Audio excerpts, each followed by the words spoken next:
여러분 안녕하세요. 성경을 사랑하는 남자 예레미야입니다. 지난 영상에서 바울이 마게도냐에 있을 적에 굉장히 힘들었다고 말씀을 드렸습니다. 그 이유가 두 지역에서 교회의 배교가 일어났기 때문이라 말씀을 드렸는데요. 고린도 교회와 마찬가지로 바울의 사도권을 인정하지 않으면서 바울의 가르침을 벗어나려는 상황이 갈라디아 교회에서도 발생하게 되었습니다. 그렇다면 우리는 당연히 갈라디아서 또한 고린도후서와 마찬가지로 논쟁적인 어조를 보여주겠다는 생각을 할 수 있겠죠. 특별히 갈라디아서 하면 떠올리는 말씀 두 가지가 있습니다. 2장 20절에 소위 피복음, 내가 그리스도와 함께 십자가에 못 박혔다라는 선언, 그리고 5장 22절에서 23절에 성령의 열매의 말씀이죠. 왜 바울은 자신의 사도권을 변호하는 상황 가운데 이런 말씀을 전해주었던 것일까요? 지금부터 파헤쳐 보도록 하겠습니다. 구독과 좋아요, 알림 설정 부탁드릴게요. 갈라디아서 초반부부터 바울은 두 개념을 대립시키고 있습니다. 이것을 잘 관찰하면 갈라디아 교회가 어떤 내용을 듣고 나서 바울을 사도로 인정하지 않고 바울의 가르침을 부정하게 되었는지를 알 수 있겠죠. 사람들에게서 난 것도 아니요, 사람으로 말미암은 것도 아니요, 오직 예수 그리스도와 그를 죽은 자 가운데서 살리신 하나님 아버지로 말미암아 사도된 바울은 함께 있는 모든 형제와 더불어 갈라디아 여러 교회들에게 우리 하나님 아버지와 주 예수 그리스도로부터 은혜와 평강이 있기를 원하노라. 바울은 서문에서부터 사람과 하나님을 대조시키고 있습니다. 즉 바울의 사도권은 사람으로부터 인정된 것이라는 선동가들에 의한 말로 갈라디아 교회가 넘어갔음을 알 수 있죠. 이에 대하여 바울은 굉장히 비판적인 어조로 편지를 쓰게 됩니다. 갈라디아서는 다른 바울 서신과는 유일하게 다른 점이 있는데 바로 감사의 말이 없다는 것이죠. 그리스도의 은혜로 너희를 부르신 이를 이같이 속히 떠나 다른 복음을 따르는 것을 내가 이상하게 여기노라. 다른 복음은 없나니 다만 어떤 사람들이 너희를 교란하여 그리스도의 복음을 변하게 하려 함이라. 그러나 우리나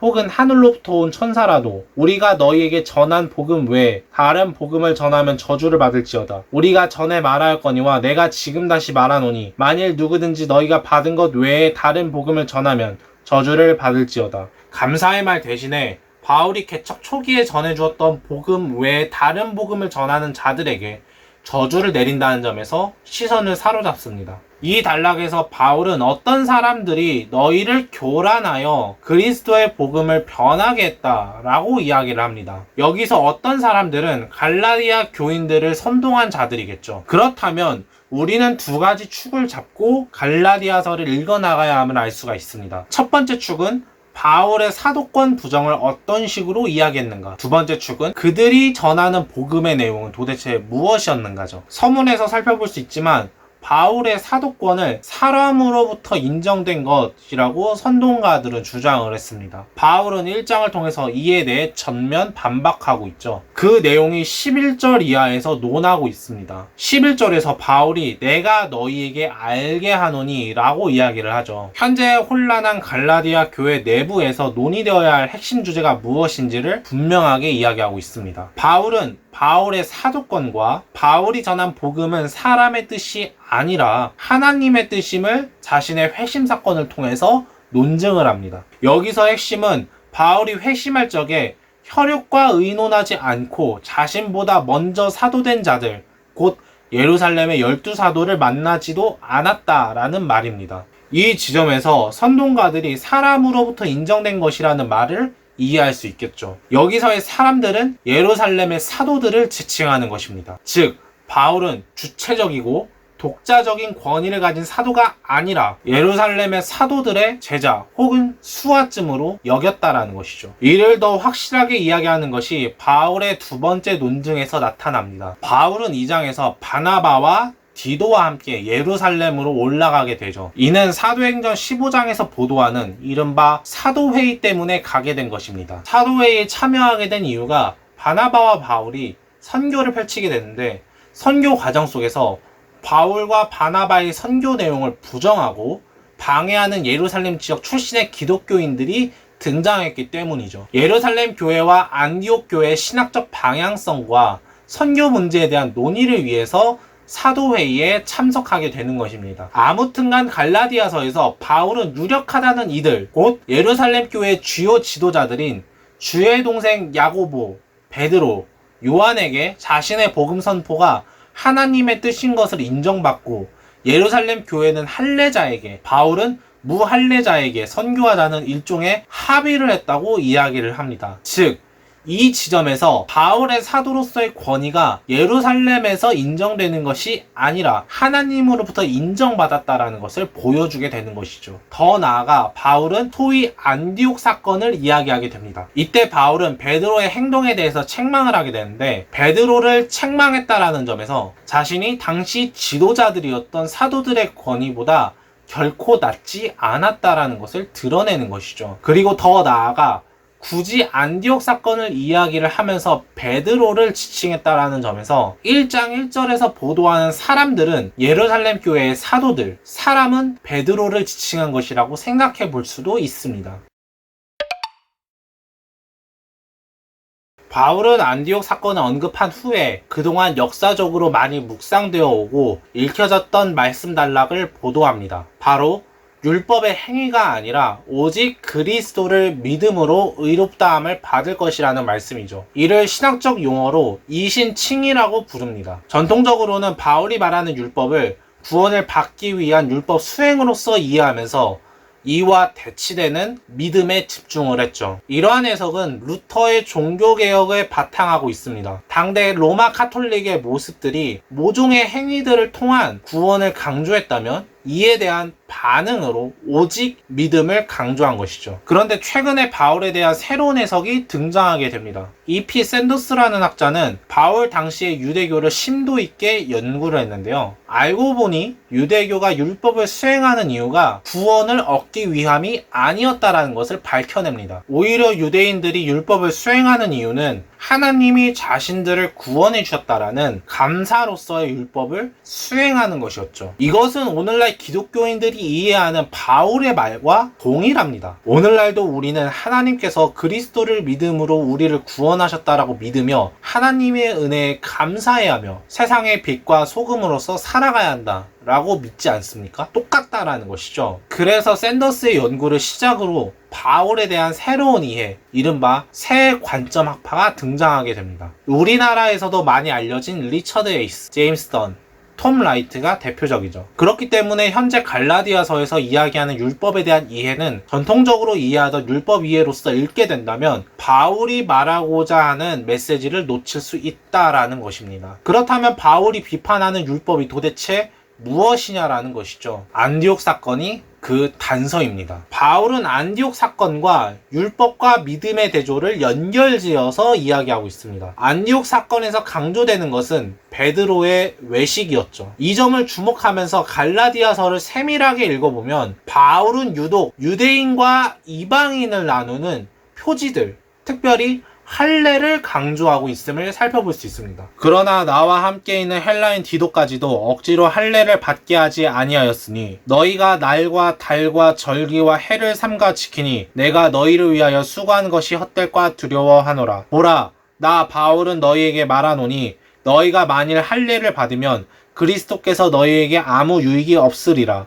내가 할례를 받는 각 사람에게 다시 증언하노니 그는 율법 전체를 행할 의무를 가진 자라. 이외에도 정말 많은 곳에서 언급을 합니다만 핵심은 바울이 언급하는 율법의 행위는 베드로가 보여주던 외식하는 행위와 직결된다라는 것입니다. 즉 경건의 모양만 내서 내가 구원받았다고 착각하는 것이죠. 오늘날로 이야기하면 썬데이 크리스천이고 감리교 언어로 말한다면 almost 크리스천이죠.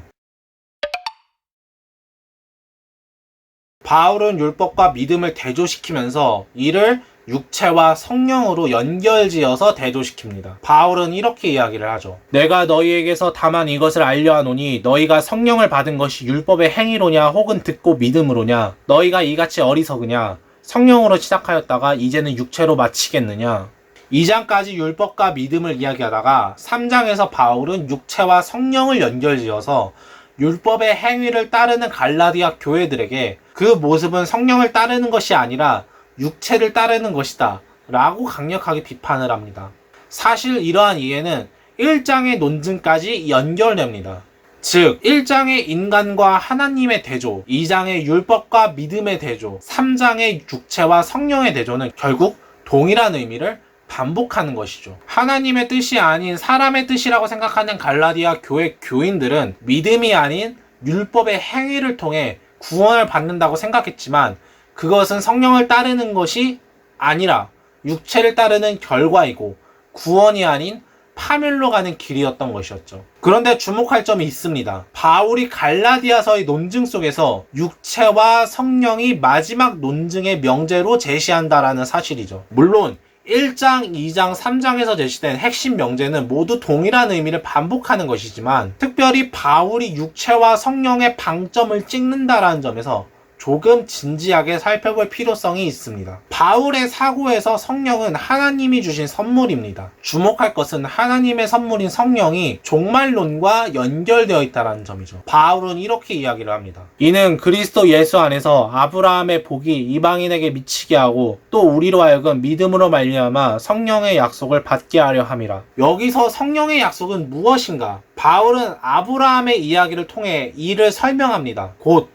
그리스도의 오심이고 그리스도의 오심을 통해서 우리가 성령을 받았고 우리가 받을 유업이 확증되었다라는 것이죠. 이 지점은 로마서에서 다시 반복되기 때문에 이 정도로만 이야기를 하겠습니다. 그렇다면 여기서 우리가 받을 유업이 도대체 무엇이냐라는 것이죠. 그게 바로 바울이 이야기하는 의롭다함을 받는 것, 곧 칭의죠. 바울은 이런 논증 속에서 교회에게 각성하라고 촉구합니다. 유대주의자들이 갈라디아 교회를 선동했던 이유는 그들의 구원을 위함이 아니라 바울과 갈라디아 교회 사이를 이간시켜서 그들에게 충성할 수 있도록 만들려고 했다라는 것이죠. 갈라디아 교회가 속히 정신 차려서 육체로 마치려는 일을 그만두고 다시 성령을 따라 살아가야 한다라는 것이 바울의 핵심 메시지인 셈입니다. 이러한 맥락 속에서 우리는 정말 유명한 말씀 중 하나인 성령의 열매를 이해해야 합니다. 왜 성령의 열매인가? 외식하는 행위인 율법의 행위는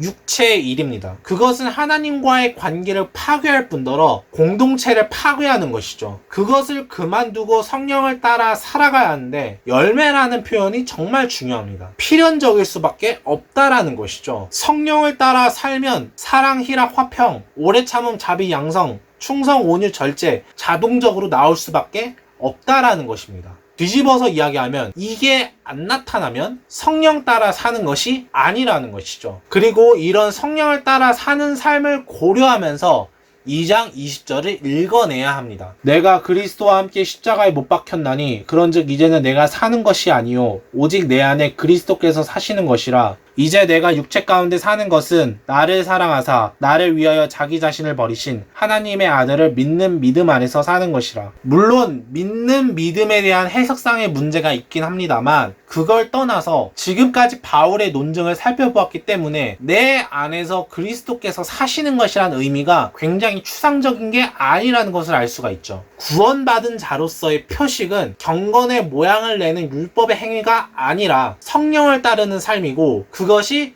그리스도께서 내 안에 사시는 것이며 이게 사람의 뜻이 아니라 하나님의 뜻을 따르는 것임을 분명하게 선언하는 것이죠. 그런 이유에서 성령 충만이라는 이야기는 초자연적인 능력을 행하고 사람이 막 뒤집어지고 방언이 터지고 막 천사가 보이고 그런 것만을 지칭하지는 않겠구나라는 생각을 할 수가 있습니다. 일상 속에서 내가 그리스도를 전하고 그리스도인의 정체성을 지켜가는 것, 성령의 열매를 맺어가는 것, 그것이 바울이 이야기하는 성령 충만이라는 것을 깨달을 수 있겠죠. 최근에는 많이 시들시들해진 주제이긴 하지만 요즘에도 여전히 썬데이 크리스천은 존재합니다. 특별히 직분자임에도 불구하고 일상 속에서 살아가는 모습은 도대체 교회 다니는 사람이 맞나? 싶을 정도로 너무할 때가 많죠. 그리고 직분자를 떠나서 그냥 신앙생활하는 평범한 신자들도 마찬가지입니다. 어디 가서 교회 다닌다고 이야기는 했는데 내 삶의 모습이 굉장히 다르다면 바울이 비판했던 베드로 혹은 유대인처럼 행세해야 돼 라는 유혹에 빠진 갈라디아 교회와 다를 게 뭐가 있을까요? 그런 일상 속에서 우리가 잡아야 할 기준이 있다면 성령입니다. 성령을 따라 살아가는 것이 그리스도인의 모습이고 마땅히 그래야만 합니다. 왜냐하면 바울이 5장 5절에서 이야기한 것처럼 우리가 성령으로 믿음을 따라 의의 소망, 구원을 기다릴 수 있기 때문이죠. 이번 영상은 여기까지입니다. 도움이 되셨다면 구독과 좋아요 한 번씩 눌러주시고요. 저는 다음 영상에서 찾아뵙도록 하겠습니다. 그럼 모두 안녕!